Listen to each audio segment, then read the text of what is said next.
नमस्कार स्टूडेंट्स, कैसे हो सभी। I hope you all are fine और बहुत अच्छे तरीके से अपने एग्जाम्स की प्रिपरेशन कर रहे होगे। आज इस वीडियो के अंदर हम डिस्कस करने वाले हैं numerical on the basis of t test, कि टी टेस्ट के ऊपर किस तरीके से न्यूमेरिकल किया जाता है, क्या फॉर्मूलाज लगते हैं। एक टाइप का मैं न्यूमेरिकल या एग्जाम्पल भी आपको करके दिखाता हूं, तो किस तरीके से टी टेस्ट या किस किस टाइप के क्वेश्चंस के ऊपर लग सकता है, उसके मैंने 4 पार्ट बनाया। तो in this video we will discuss about the significance of the mean of a random variable, यानी कि टी टेस्ट किन किन चीजों को फाइंड करने के लिए हेल्प करता है। वो 4 टोटल चीजें हैं, जिसमें से फर्स्ट पार्ट हमारा है किसी भी रैंडम सैंपल को उठा लिया जाए, उसके मीन के सिग्निफिकेंस के बारे में बात करें। मतलब अगर कोई कंपनी क्लेम करती है कि ये जो मेडिसिन है, ये मेडिसिन 20 आवर्स तक अपने बॉडी के अंदर उसका असर दिखा के जाती है, यानी कि उस केमिकल का असर दिखा के जाती है, उसकी मीन लाइफ डिक्लेयर कर रही है। अब वो मेडिसिन पूरे पॉपुलेशन, पूरे वर्ल्ड के अंदर फैलने वाली है ना, पूरे पीपल्स वर्ल्ड के अंदर कोई भी चीज हो रही है, यानी कि पॉपुलेशन में हो रही है, वो चेक करना तो इम्पॉसिबल है। तो इसका मेथड हम लोग यहाँ या क्या यूज करेंगे, एक सैंपल उठा के यूज करेंगे। अब अगर कोई कंपनी क्लेम कर रही है कि हाँ इसका जो असर है वो 20 आवर्स तक रहता है, तो कौन सा टेस्ट यहाँ पे लगाया जाएगा कि सो दैट क्लेम चेक कर लिया जाए कि जो कंपनी क्लेम कर रही है वो ठीक है या नहीं है। तो फर्स्ट टाइप का जो हमारा टी टेस्ट है काम करेगा to test significance of the mean of a random variable, random sample, यानी कि सैंपल का मीन चेक करेंगे, देखेंगे हाइपोथेसिस लगा के, जैसे कि मैंने बेसिक में बताया कि क्या कंपनी क्लेम कर रही है वो सच क्लेम कर रही है या नहीं। आप में से बहुत सारे स्टूडेंट्स को प्रॉब्लम हुई थी थ्योरी समझने में, तो मैंने कहा कि चलो इसके रिकॉर्डेड लेसंस, अब टी टेस्ट और जेड टेस्ट के ऊपर टोटल 7 वीडियोस आने वाली है, सो दैट आपको अच्छे से क्लियर होगा और काय स्क्वायर्ड की आपको अलग से मिलेगी। Now first type of t test, सबसे पहले कि हर एक जो टाइप ऑफ क्वेश्चंस है उनके अंदर फॉर्मूलाज हमारे अलग अलग लगने वाले हैं। उनको मैं एक इजी तरीके से कर जाऊंगा, है उसी फॉर्मूलाज को घुमाया हुआ है, उसके हर एक पार्ट के अंदर मैं फॉर्मूलाज यहाँ पे आपको मेंशन करूंगा, सो दैट आप नोट रखोगे, फाइल आपके पास सेव रहेगी, जो कि हम डिस्क्रिप्शन में रखते ही हैं हमेशा, हैंड रिटन नोट्स। तो सो दैट आपको जिस भी टाइप का क्वेश्चन अपने एग्जाम में आ रहा है, आपको हेल्प मिलेगी कि हाँ इस फॉर्मूला के अंदर हमने काम करना है। तो शुरू करते हैं बिना किसी देरी के। वेलकम टू गेट स्मैशर्स, मेरा नाम है अंकित अरोड़ा। बिना किसी देरी के शुरू करते हैं। सबसे पहले यहां पे to test the significance of a mean of a random sample, कोई भी सैंपल पिक किया जा रहा है, उसके लिए हमें अगर टी मुझे फाइंड आउट करना है, यानी कि टी की वैल्यू फाइंड आउट करनी है, हम दो तरीके से टी की वैल्यू निकालने वाले हैं। एक वैल्यू होगी टी कैलकुलेटेड, यानी कि हम by formulas by values T की वैल्यू कैलकुलेट करेंगे, और एक वैल्यू होगी टैबुलेटेड, हम टेबल के अंदर से देख लेंगे जो कि हमें वैल्यू प्रोवाइड होती है। अगर तो हमारी कैलकुलेटेड वैल्यू लेस देन, अगर तो हमारी जो कैलकुलेटेड वैल्यू है वो लेस देन आ गई टैबुलेटेड वैल्यू से, फिर तो हम कह देंगे कंपनी क्लेम जो है वो सही कर रही है। हाइपोथेसिस का फर्स्ट पार्ट, जहां पे हमने फर्स्ट पार्ट के अंदर क्या देखा कि जो एच नोट है वो ऑब्वियस हमेशा हमेशा के लिए मीन के इक्वल होना चाहिए, और अगर ऐसा नहीं है तो अल्टरनेट हाइपोथेसिस क्या बोलती थी कि वो मीन के इक्वल नहीं है, लेस देन भी हो सकता है, ग्रेटर देन भी। आते हैं इस पे, फॉर्मूला को समझते हैं। सबसे पहले तो टी निकालने के लिए हमें किस किस की चीज की जरूरत है। सबसे पहले एक्स बार, ये क्या है हमारा मीन ऑफ सैंपल, कि जो भी हमें सैंपल प्रोवाइड किया गया है उसकी मीन वैल्यू क्या है, और ये जो म्यू है ये शो कर रहा है mean of population, mean of population, यानी कि जो कंपनी क्लेम कर रही है कि पूरे वर्ल्ड वाइड हम इतने परसेंट पे काम कर रहे हैं, है ना। जो भी कंपनी क्लेम कर रही है कि इतने ईयर इसकी लाइफ है या इतने घंटे की इसकी लाइफ है, S is the sample standard deviation, sample standard deviation. आप कहोगे सर स्टैंडर्ड डेविएशन तो पूरे पॉपुलेशन का होना चाहिए। अरे पॉपुलेशन का स्टैंडर्ड डेविएशन गिवन होता मैं टी टेस्ट थोड़ी लगा रहा होता। टी टेस्ट का पहला रूल कि हमारे पास पॉपुलेशन मीन ही गिवन नहीं होगा, हमारे पास क्या गिवन होगा, सैंपल का mean, sorry standard deviation, sample का स्टैंडर्ड डेविएशन गिवन होगा, या हम निकाल सकते हैं, है ना। अगर गिवन हो तो बहुत अच्छी बात है। तो now N is the number of sample, number of sample की कितने सैंपल्स पे काम किया जा रहा है, ठीक है। तो ये हमारे पास टी का फॉर्मूला हो गया। Now how to find standard deviation of the sample, summation of x minus x bar, again x bar is a mean of sample, samples का mean है, and n is the number of sample. n-1 की जगह आप यहां पे ये भी लिख सकते हो, डिग्री ऑफ फ्रीडम। बात तो एक ही है ना, तो मैंने फॉर्मूला को जितना इजी कर सकता हूं मैंने इजी कर दिया। अब कई बार क्या होगा, हमें टी की बात नहीं करेगा, हमें कहेगा कंपनी ने क्लेम किया कि ये जो आपके पास कोई भी टायर दे रखा है, कोई भी चीज दे रखी है, वो कितने से कितने परसेंट तक, किस हद तक ठीक है। यानी कि लोअर लिमिट और अपर लिमिट की जब बात करें तब हम यूज करेंगे कॉन्फिडेंस लेवल का। इस फॉर्मूला पे अभी मैं आता हूं, इन दोनों के ऊपर आते हैं। देखो कैसे। सबसे पहला क्वेश्चन इजी समझने के लिए इसको एक एग्जांपल का हमने हेल्प ली है। Manufacturer of tyre company claim that tyre have a mean life of 20 years. एक कंपनी क्लेम कर रही है कि उसका जो टायर है वो 20 साल तक लगातार चलता है। A random sample of 5 tyre having values, 5 tyres pick किए गए, हैविंग वैल्यूज इन ईयर, यानी उनकी लाइफ के बारे में बात की जा रही है। एक टायर की लाइफ है 10 ईयर, दूसरे की है 25, तीसरे की है 20, fourth 18 and fifth 12। Can you regard this claim to valid at 1% of level of significance. T test के हमने रिकॉर्डेड लेसन के अंदर, कॉन्सेप्ट के अंदर क्या समझा, what is the meaning of level of significance, error की परसेंटेज, यानी कि कितने परसेंट कोई भी प्रोजेक्ट हम बनाते हैं, कोई भी चीज हम बनाते हैं, कोई भी चीज डेवलप होती है तो उसका एरर एस्टिमेट तो लिया जाता है ना, कि इतने परसेंट इसमें एरर हो सकता है। आप कोई प्रोजेक्ट बना रहे हो उसमें 1%, 2% एरर हो सकता है ना, तो that error is 1% of level of significance, यानी कि हम 1% एरर लेके चल सकते हैं। तो शुरू करते हैं। सबसे पहले हम निकालेंगे स्टैंडर्ड डेविएशन। अब स्टैंडर्ड डेविएशन का यहां पे फॉर्मूला मेरे पास क्या निकल के आ रहा है, standard deviation is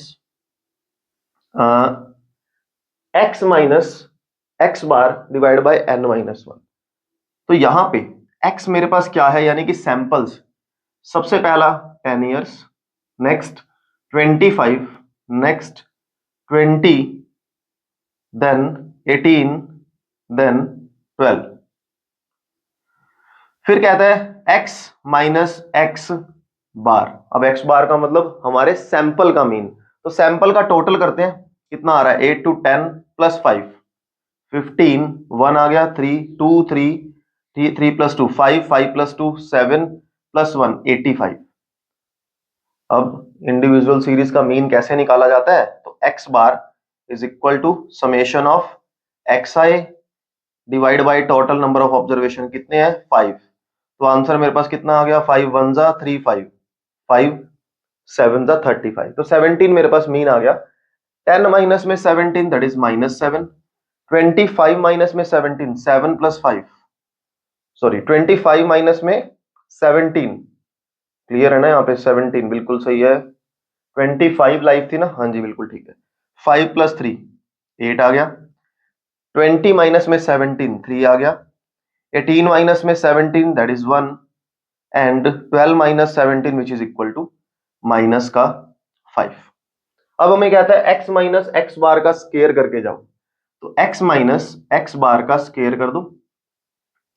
here it is 49, 8 8 जा 64, 3 3 जा 9, 1 1 जा 1, 5 का स्केयर हो गया 25। और अब हमें इसकी एडिशन चाहिए, यानी कि समेशन चाहिए, तो समेशन निकाल देते हैं। 5 प्लस 1 6 प्लस 4 10, 10 प्लस 18, 10 प्लस 18 मेरे पास आ गया 28, 2 10 प्लस 2 12 प्लस 2 148। कैलकुलेशन एक बार चेक कर लेते हैं, 10 25 20 18 and 20 this 12 is equal to this, चलो बिल्कुल सही है।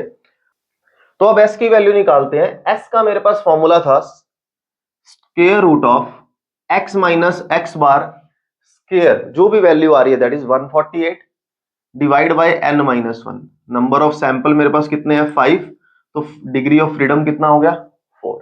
तो आंसर निकल के आया दिस इज 4 3 जा 12, 2 8 4 7 जा 37, यानी कि 6.37 का जो एग्जैक्ट रूट है वो वैल्यू मेरे पास आ रही है यहां पर 6.08, 6 6 जा 36, तो 6.08। ये मेरे पास s की वैल्यू निकल गई। अब हम निकालते हैं t। t हमारे पास क्या कहता है, t कैलकुलेटेड x बार माइनस में mu, x bar in the sense sample का मीन यानी कि 17, म्यू यानी कि जो कंपनी क्लेम कर रही है पूरी पॉपुलेशन का मीन, डिवाइड बाय में standard deviation that is 6.08 multiplied by root n which is equal to root 5, जो हमारे पास सैंपल गिवन है। तो ये मेरे पास आंसर कितना आ गया 3 मल्टीप्लाइड बाय 2.23 डिवाइड बाय 6.08। तो आफ्टर कैलकुलेशन मेरे पास यहां पे आंसर निकल करके आ रहा है 1.100, यानी कि मैं ऐसा बोल सकता हूं ना कि मेरे t कैलकुलेटेड की वैल्यू आ गई 1.100। अब मैं आपको स्क्रीन पे एक पिक्चर शो कर रहा हूं जहां पे t टैबुलेटेड देखो। अब t टैबुलेटेड चेक कैसे करोगे, अभी शो करता हूं, देखो t टैबुलेटेड चेक कैसे करोगे। हमें t किस पे निकालना है, हमें t निकालना है 1% level of significance. t error कितना है 0.01, कॉमा उसकी डिग्री ऑफ फ्रीडम कितनी है 4। तो अब टेबल के अंदर आप डिग्री ऑफ फ्रीडम और जो सिग्निफिकेंस यानी कि एरर है उसकी लाइन मैच करो। आंसर हमारे पास क्या निकल करके आ रहा है 4.604, जहां एक डिग्री ऑफ फ्रीडम को शो कर रहा है और एक लाइन हमारी लेवल ऑफ सिग्निफिकेंस को शो कर रही है।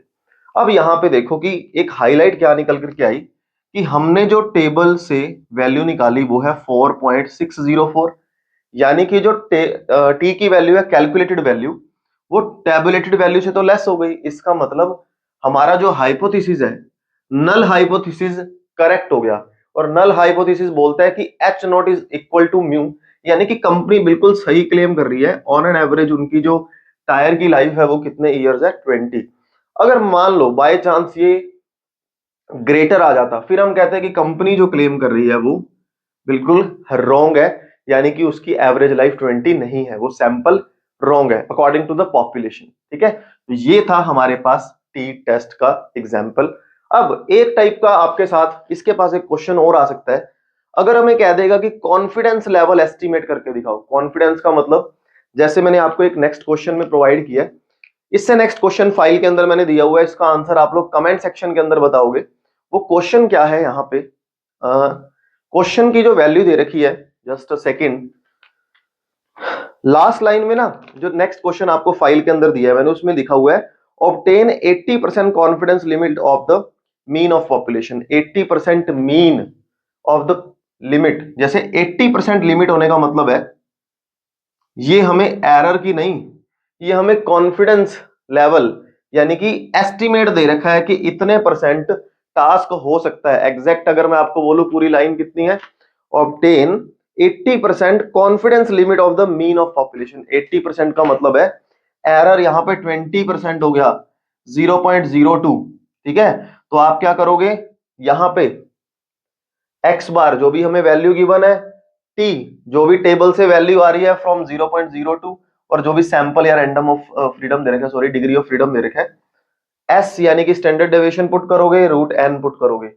फॉर एग्जांपल अगर आपका आंसर आ गया 16 to 20, तो इसका मतलब ये क्या बोल रहा है कि हाँ लोअर लिमिट मेरी 16 है, अपर 20 है, कि इसके बीच में डाटा आ सकता है, कैलकुलेटेड का इसके बीच में डाटा आ सकता है, वहां तक आप लोअर और अपर तक उसको वैलिडेशन दे सकते हो।